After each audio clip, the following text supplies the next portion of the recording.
শিল্পী নূরজাহান, সুরের রানী। নূরজাহান ছিলেন একজন সুপরিচিত পাকিস্তানি কণ্ঠশিল্পী এবং অভিনয় শিল্পী, যিনি ভারত ও পাকিস্তান উভয় দেশেই তার দক্ষতা এবং পারফরমেন্স প্রদান করেন। একজন অত্যন্ত বহুমুখী ব্যক্তি। তিনি হিন্দি, উর্দু, সিন্ধি এবং পাঞ্জাবি সহ অসংখ্য ভাষায় গান গাইতে পারেন, গেয়েছেন। তার গাওয়া ক্যারিয়ারে 10,000-টিরও বেশি গান রেকর্ড করেছেন। তিনি একটি মুসলিম পরিবারে জন্মগ্রহণ করেছিলেন, যার ব্রিটিশ ভারতে একটি অসম্ভাব্য সঙ্গীত ঐতিহ্য রয়েছে।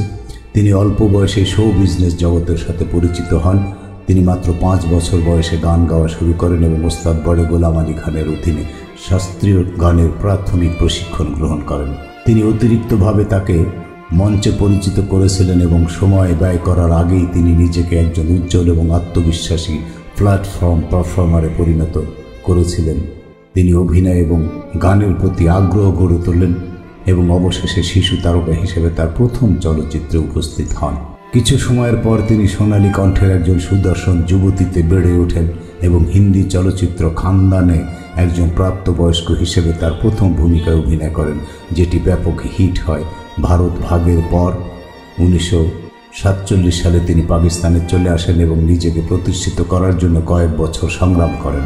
তার দৃঢ় সংকল্প এবং কঠোর পরিশ্রমের মাধ্যমে তিনি আবার পাকিস্তানি সিনেমা এবং সঙ্গীতে অত্যধিক কৃতিত্ব অর্জন করেন।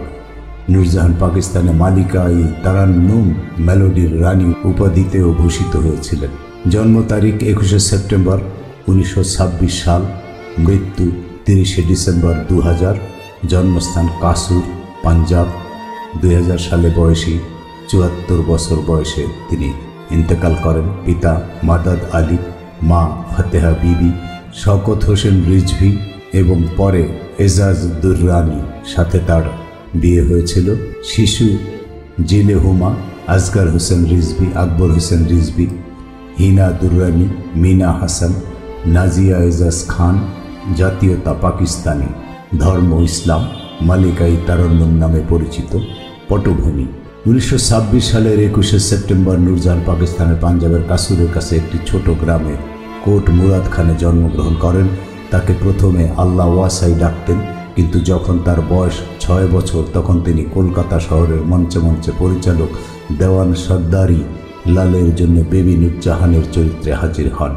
1935 সালে তিনি কলকাতার বিখ্যাত সঙ্গীত শিল্পী গোলাম আহমদ চিশতির জন্য মঞ্চে গান গেয়েছিলেন।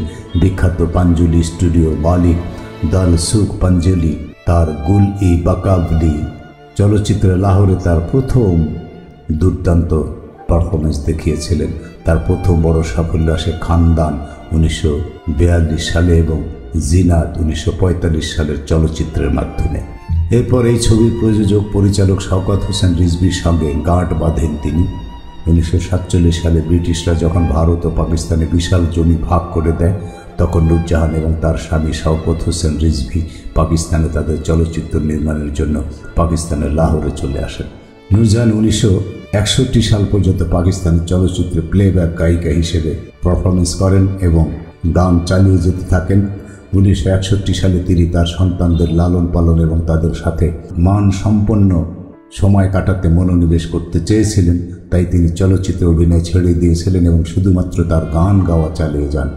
1993 সাল পর্যন্ত একজন চলচ্চিত্র প্লেব্যাক গায়িকা বার্ধক্য এবং স্বাস্থ্যজনিত কারণে নূরজাহানকে তার ডাক্তারের পরামর্শে গান ছেড়ে দিতে হয়েছিল। তিনি পাকিস্তানের করাচিতে 23 ডিসেম্বর 2000 সালে 74 বছর বয়সে মারা যান, যেখানে তিনি তার মেয়ে এবং জামাইয়ের তত্ত্বাবধানে থাকতেন। তিনি তার রেখে যাওয়া হাজার হাজার হিট ফিল্ম গানের কারণে পুরনো অবিভক্ত ব্রিটিশ ভারত এবং পাকিস্তান উভয় দেশেই একজন সঙ্গীত আইকন হিসেবে পরিচিত ছিলেন। বৈবাহিক জীবন: 1942 সালে নূরজাহান তার চলচ্চিত্রের একজন প্রযোজক পরিচালক শওকত হোসেন রিজভিকে প্রথম বিয়ে করেছিলেন। এই দম্পতির 3টি সন্তান ছিল এবং বিবাহ 1953 সালে বিচ্ছেদের মাধ্যমে শেষ হয়েছিল। পরে 1959 সালে তিনি আবার একজন চলচ্চিত্র অভিনেতা, পরিচালক এবং প্রযোজককে বিয়ে করেন। এজাজ দুররানির একসঙ্গে 3টি সন্তান ছিল। এই দম্পতিরও 1987 সালে বিবাহ বিচ্ছেদ হয়। পেশাগত জীবন: একজন অভিনেতা হিসেবে 1930-এর দশকে তার পুরো পরিবার কলকাতায় চলে আসে এই আশায় যে মেয়েরা ফিল্ম ক্যারিয়ার শুরু করার সুযোগ পাবে। থিয়েটারের মালিক দেওয়ান সর্দারি লাল পরিবারটিকে বেশ কয়েকজন প্রযোজকের সাথে পরিচয় করে দেন। নূরজাহান তার বোনদের সাথে কেডিতে হাজির হয়েছিল। মেহরা 1935 সালে পাঞ্জাবি সিনেমা পিন্দ দি গুরি পরিচালনা করেন। উদীয়মান গায়ক, তারকা কাম অভিনেত্রীর জন্য চলচ্চিত্রের অফার আসতে শুরু করে এবং পরবর্তীতে তিনি 1934 সালে মিসার কা সিতারা নামে একটি চলচ্চিত্রে অভিনয় করেন। হীর সওয়াল 1937 সালের ছবিটিতেও হীরের শিশু চরিত্রে অভিনয় করেছিলেন জাহান। তিনি যে সব পাঞ্জাবি সিনেমায় অভিনয় করেছেন এবং গান গেয়েছেন তা কলকাতায় নির্মিত। নূরজাহান 1938 সালে লাহোরে স্থানান্তরিত হন এবং তার কর্মজীবন নতুন উচ্চতায় পৌঁছেছিল। প্রখ্যাত সঙ্গীত পরিচালক গোলাম হায়দার তার পরামর্শদাতা হন এবং তাকে গান গাওয়ার জন্য পুনরায় অনুপ্রাণিত করেন। এটি তাকে তার গানের ক্যারিয়ারে নিজেকে প্রতিষ্ঠিত করতে ব্যাপকভাবে সাহায্য করেছিল। তিনি একটি অভিনয় কর্মজীবন অনুসরণ করতে ব্যাপকভাবে আগ্রহী ছিলেন। 1942 সালে তিনি তার প্রথম প্রাপ্তবয়স্ক চলচ্চিত্রে অভিনয় করেন, যখন তিনি খানদান প্রাণের বিপরীতে প্রধান চরিত্রে অভিনয় করেন। ছবিটি একটি উল্লেখযোগ্য হিট হয়ে ওঠে এবং তাকে মুম্বাইয়ে তার বেশ স্থানান্তরিত করে পরিচালক সৈয়দ শওকত হোসেন রিজভির সাথে, যাকে তিনি পরে বিবাহ করেন। 1947 সালে ভারত বিভাজন হলে নূরজাহান পাকিস্তানে চলে যাওয়ার এবং করাচিতে বসতি স্থাপন করার সিদ্ধান্ত নেন। বিচ্ছেদের পরের প্রথম বছরগুলো তার জন্য চ্যালেঞ্জিং ছিল, যদিও সে তার কেরিয়ার পুনর্নির্মাণে দৃঢ় প্রতিজ্ঞ ছিল। 1951 সালে নূরজাহান পাকিস্তানে তার প্রথম বড় বিরতি পান, যখন তিনি সন্তোষ কুমারের বিপরীতে চ্যান ওয়ে ছবিতে অভিনয় করেছিলেন। তিনি তার স্বামীর সাথে এই ছবিটিও পরিচালনা করেছিলেন। পাকিস্তানের প্রথম মহিলা পরিচালক হয়েছিলেন নূরজাহান। তিনি পরের কয়েক বছর ধরে তার পরিবার নিয়ে ব্যস্ত থাকতেন, যার মাধ্যমে তার বিয়ে অসম্পূর্ণ ছিল এবং বিবাহ বিচ্ছেদে শেষ হয়েছিল। যাই হোক, 1950-এর দশকে তার কর্মজীবন সফল হয় এবং তিনি অনেক হিট চলচ্চিত্রে অভিনয় এবং গান গেয়েছিলেন, যার মধ্যে বিশিষ্ট একটি হলো ইন্তেজার, যেখানে তিনি একজন অন্ধ গায়কের চরিত্রে অভিনয় করেছিলেন। এটি তার সবচেয়ে বড় সাফল্য হয়ে ওঠে। নূরজাহান দ্বিতীয় বিয়ে করেন 1959 সালে। তিনি 1970 এবং 1980-এর দশকে গান গেয়েছিলেন, কিন্তু পরবর্তী পর্বটি কিছুটা হতাশাজনক ছিল। তিনি সখী বাদশাহ এর পাঞ্জাবি গান কি দাম দা ভরসা ইয়ার দিয়ে সঙ্গীতে তার শেষ অবদান রেখেছিলেন। প্লেব্যাক সিঙ্গার হিসেবে অভিনয় ছেড়ে প্লেব্যাক গানে গেয়েছেন, যিনি 1960 সালে সালমা চলচ্চিত্রের মাধ্যমে একচেটিয়াভাবে একজন প্লেব্যাক গায়ক হিসেবে আত্মপ্রকাশ করেন। একটি পাকিস্তানি চলচ্চিত্রের জন্য তার প্রথম প্লেব্যাক গান ছিল 1951 সালের চ্যান ওয়ে চলচ্চিত্রের জন্য, যার জন্য তিনি নিজেই চলচ্চিত্র পরিচালক ছিলেন। তিনি পাকিস্তান সরকার কর্তৃক 1965 সালে প্রাইড অফ পারফরমেন্স সহ অনেক পুরস্কার পেয়েছিলেন। তিনি আহমেদ রুশদি, মেহেদি হাসান, মাসুদ রানা, নুসরাত ফতে আলী খান এবং মুজিব আলমের সাথে অনেক দ্বৈত গান গেয়েছেন। এশিয়ার অনেক গায়কের সাথে তার বোঝাপড়া এবং বন্ধুত্ব ছিল, উদাহরণস্বরূপ আলম লোহার এবং আরও অনেকের সাথে। যেহান ওস্তাদ সালামত আলী খান, ওস্তাদ ফতে আলী খান, ওস্তাদ নুসরাত ফতে আলী খান এবং রওশানারা বেগমের মাহফিল লাইভ কনসার্টে অংশ নেওয়ার জন্য প্রচুর চেষ্টা করেছিলেন। লতা মঙ্গেশকর যেহানের কণ্ঠের পরিসর সম্পর্কে মন্তব্য করেছিলেন যে নূরজাহান যতটা চেয়ে কম এবং উচ্চতর গান গাইতে পারে এবং তার কণ্ঠের মান সবসময় একই থাকে, নূরজাহানের জন্য গান গাওয়া ছিল অনায়াসে নয়, বরং একটি মানসিক এবং শারীরিকভাবে নিষ্কাশনকারী ব্যায়াম।